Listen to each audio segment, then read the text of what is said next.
I guess you guys might. I'll throw a question out. Your on-screen partner, Ilfanesh.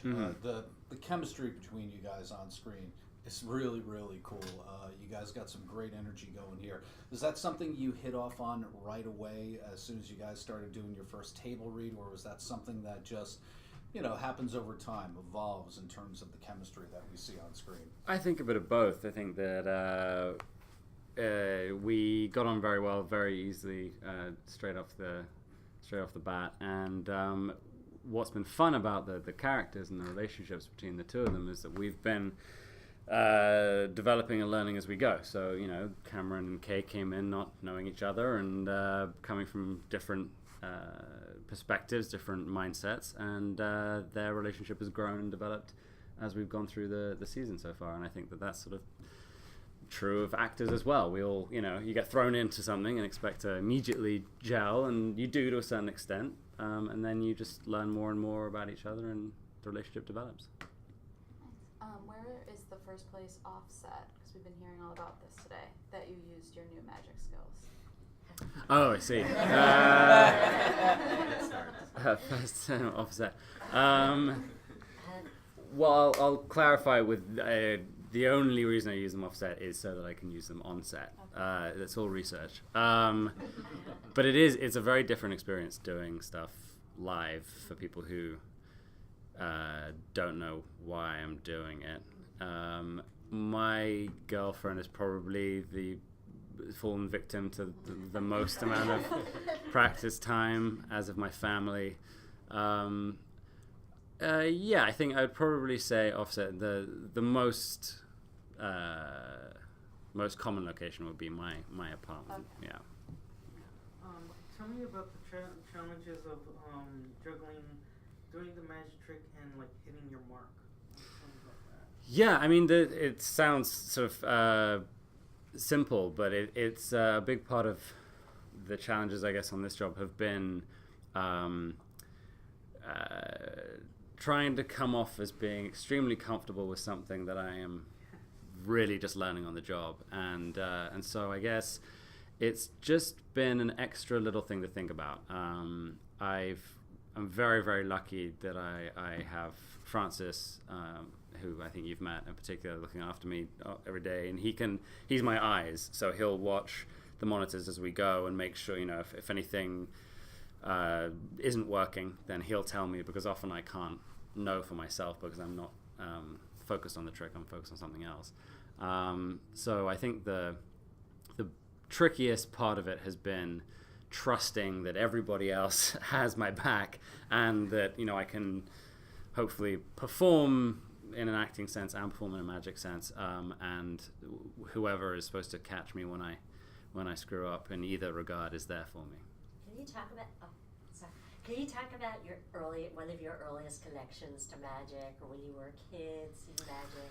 Yeah, my early exposure to magic was in the form of a friend of mine, Drummond, who I was at school with. This is high school, and he was a very talented young magician and is now a professional magician and in the magic circle at home and everything. And he essentially just used me as a guinea pig frequently, just to try out new tricks.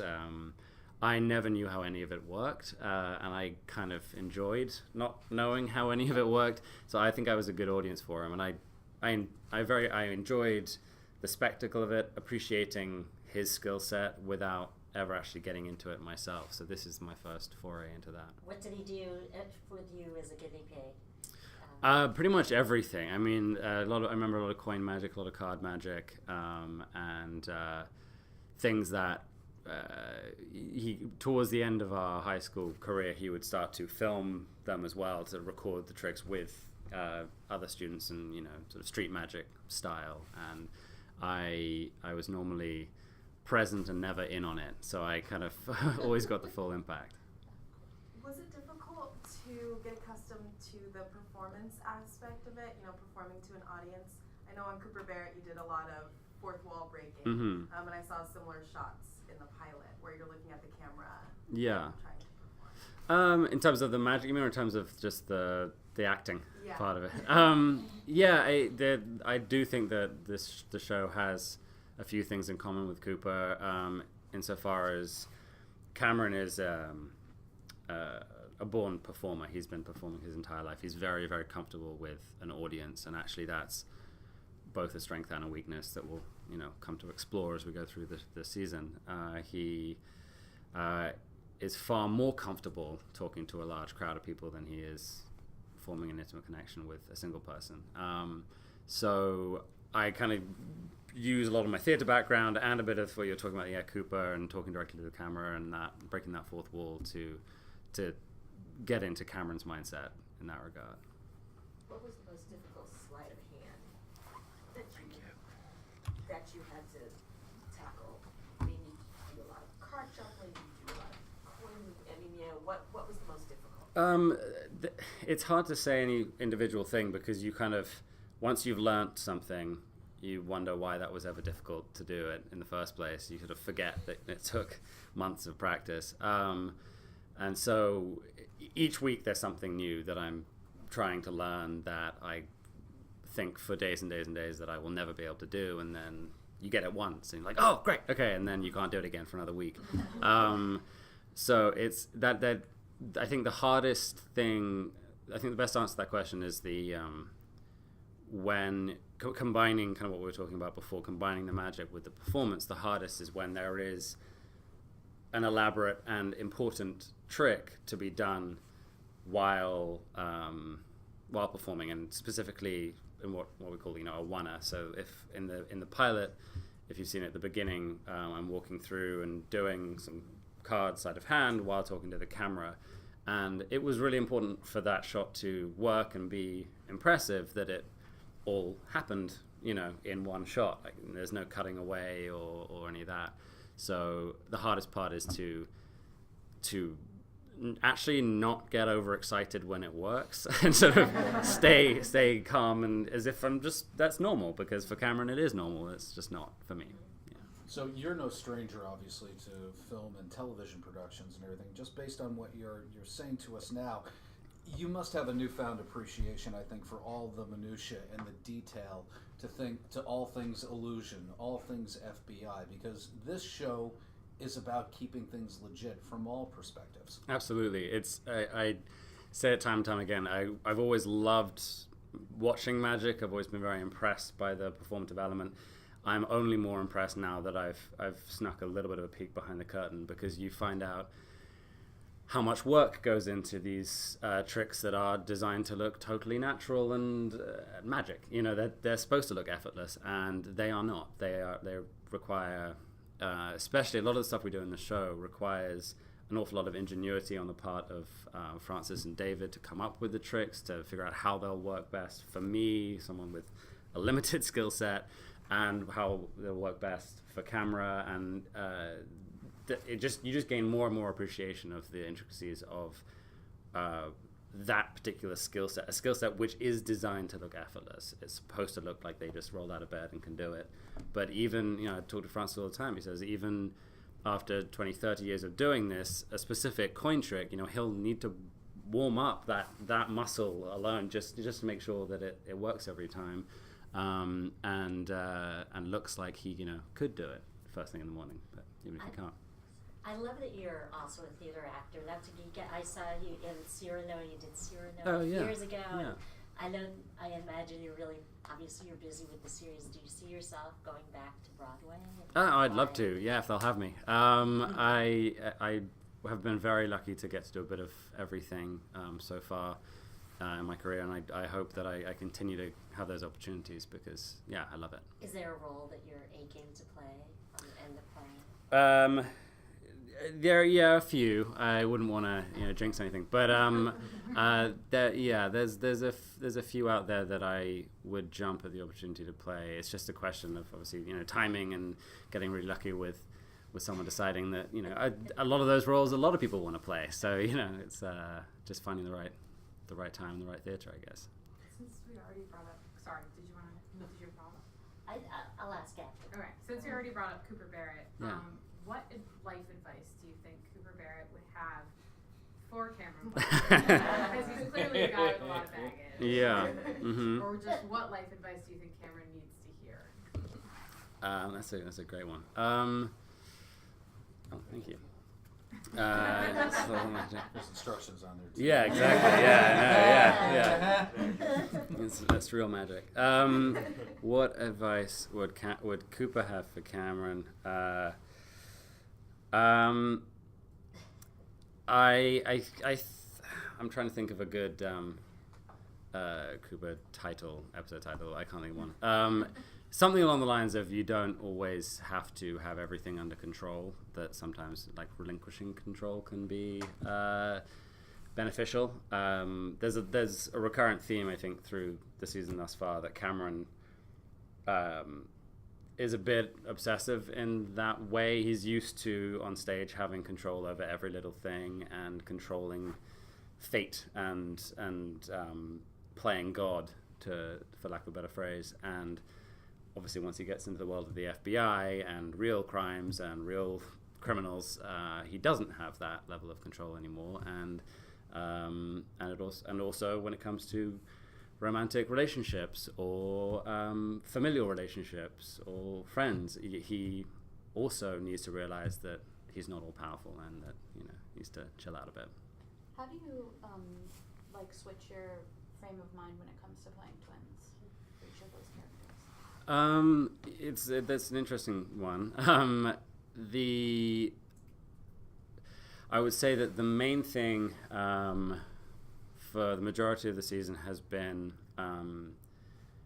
exploring the fact that Jonathan and Cameron were, to all extents and purposes, the same person. Their public persona was identical, and as a result, Jonathan is very, very good at playing Cameron. He can do a better Cameron than Cameron can. However, Cameron's private persona hasn't really been developed very much. He's always been on stage. He's always been in the public eye. That is who he is. Whereas Jonathan is a very, very private person in reality, and he's developed an inner life that Cameron hasn't. So you've kind of got these two brothers who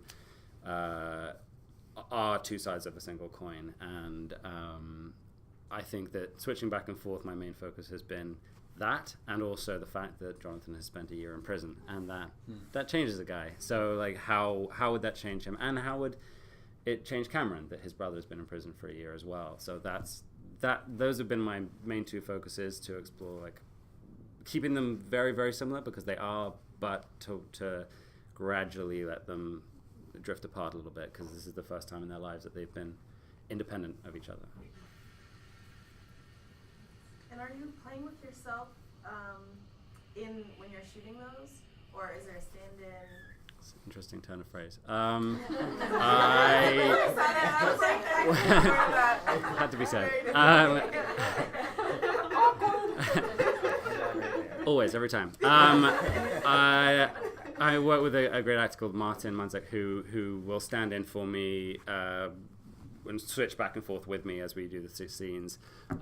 So you'll frequently see the back of his head, and and then we'll always rehearse the scenes as well, so that I'll walk through both sides, so I know kind of what I would do, and then he'll mimic what I would do, so that it all fits together, hopefully. Sounds like you've got like 4 or 5 personalities going on. Yeah, a few, yeah. Lots to juggle. Yeah. And then they put me in prosthetics, and that's a whole other thing. I'd asked this earlier about what it's like when a pilot gets greenlit for series, but I've never asked this from an actor's standpoint. What are those 24 to 48 hours like after you've now been told you got the lead, you got the series, ABC series, you're the front, go with it? It's happening. What were those? It's strange because how do I put this? I'm highly cynical, so I really don't believe anything's real until I see that it is real. So even when someone says, hey, this is a thing that's happening and this is going to happen, there's a little voice in the back of my head which says, yeah, but like, it might not. Who knows? So I guess, the honest answer is I don't think anything really clicks until you get, you find out what the people think of it, what the audiences think of it. In theatre, it's very easy. You get up on the stage, you do something, you get an instant reaction. You know if it was good or bad pretty much instantaneously. Whereas in TV and film, it's all kind of notional. It's all not really fully real until there is an audience reaction. So I guess maybe ask me that question again in like a couple of months, and I'll tell you. Yeah. Well, on top of that too, this premieres the week after the Oscars and after American Idol, so I'm sure we're going to see some promos during those. Are you going to be watching? And are you going to be like sort of like peeking through your eyes? Yeah, I don't know. I might just not. Obviously, I always watch the Oscars. I love the Oscars, and I'm excited about American Idol too. So I will probably watch those and then maybe switch off. No, not that I wouldn't watch it. You understand? But it's kind of a nerve-wracking thing, to put all this time and effort and emotion into something and then kind of release it into the world and see if people like it or don't like it. And I think that they will. I think it's a really fun show. I think it's something a little bit different, and I think it's a good climate for it as well right now. So. When did you know you had to be an actor? Can you take us back to when you were a kid, or was there a moment? I'm still figuring that one out. One of the earliest memories you performing or being in a show? Earliest memories of being in a show. I suppose I always enjoyed it. I kind of came into it from a writing perspective, actually. My way into theatre and acting and performing was because I like telling stories normally on the page, and then I found out that you could write words that people would say, and then nobody wanted to say them because I was a kid and I was just writing stuff. So I got into performing my own plays, and then you kind of develop from there, and suddenly I'm doing this. I don't really know how it happened exactly, but I guess the answer is that there wasn't any specific moment. It was kind of a war of attrition in a way. Yeah. So you guys are pretty far along in shooting. Mm-hmm. Episode 12? 12, yeah. And I know there are a lot of big things that happen every week, but is there something in those first episodes that you can't wait for the audience to see? Like, or just...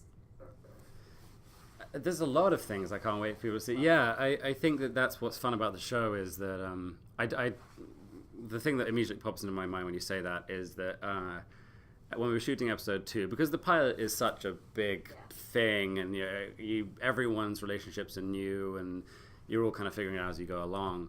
Coming back for episode 2, 6 months later, I kind of felt like I knew where the show was going and what it was going to be, and I was excited, and I'd had a lot of talks with Chris Fedak about it, and I knew, I had a pretty good idea of where I was going with this. But you realize when you get on set that the crew don't know. They know about the show, they've read the scripts, in theory they understand it. But we were doing one of the first days of episode 2, and we had a magic beat where essentially I don't think that it really spoils anything, but there's a body swap. So I'm in a hospital bed and I'm like dying essentially, and they switch me out for a mannequin, all under cover of a sheet being pulled over my body, and it happens like that.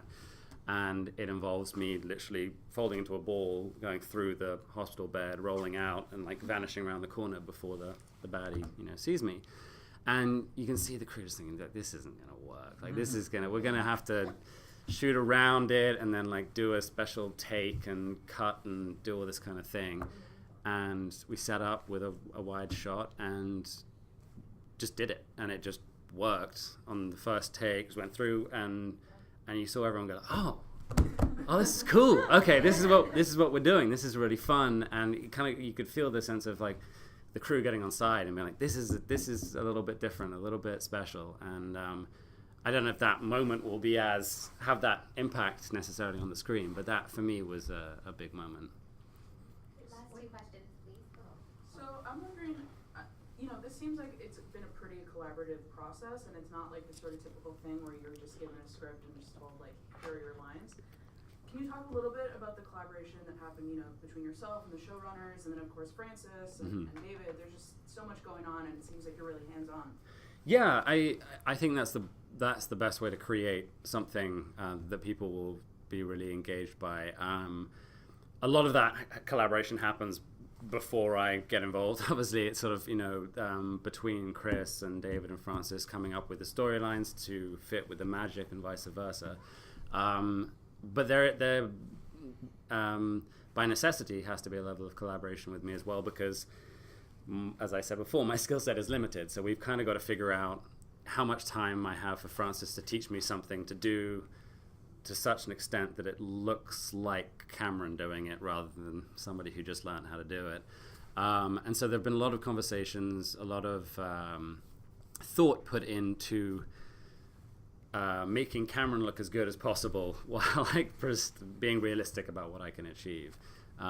So I think that's the biggest thing for me, has been a sense of I'm being very well taken care of and protected to make sure that I don't try and do something which I'm just not going to be able to do, and be allowed to create and develop these characters at the same time. What qualities do you like about both brothers? What do you like about each one of them? I like that Cameron is as open-hearted, if that's a portmanteau I can use. He really does see the world, as Jonathan at one point put it, so through rose-colored glasses. Like he has a very optimistic outlook on life, and I appreciate in the same breath Jonathan's cynicism and realism, and they balance each other very nicely in that way, and I think that's why they've worked so well together for so long. Yeah.